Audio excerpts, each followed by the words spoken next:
ఆ భోజనపు బలమే శక్తికి మించిన ప్రయాణానికి కావలసిన బలం. నా వైపు చూస్తే ఒక మాటకి మీరు ఆన్సర్ చెప్పండి. ఆదిమ సంఘం అనండి. కష్టాలు పోరాటాలు ఎదుర్కొనిందా? సాఫీగా సాగి ఉంటుందా? అందరూ ఆన్సర్ చేశారా? ఆది అపోస్తుల కాలంలో మొట్టమొదటి సంఘం ఏమైనా శ్రమలు పడిందా, కష్టాలు పడిందా, బాధలు పడిందా, సాఫీగా సాగిందా? ఎటువంటి బాగా నోరు తెరిచి జవాబు చెప్పండి. దేవునికి స్తోత్రం చెప్పండి మంచిగా. మరి ఆ శ్రమలను బట్టి, కష్టాలను బట్టి, బాధలను బట్టి ఆదిమ సంఘం కృంగిపోయిందా, ఆగిపోయిందా, బాగా సాగిందా? మరి వాళ్ళకు వచ్చిన కష్టాలు దశంభాగం వచ్చినాయి. మనకి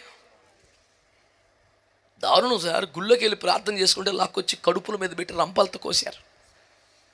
సజీవంగా ఉండగా బ్రతుకుండగా మైనానికి బిగించి కర్రలు గట్టి కాల్చి తగలబెట్టారు.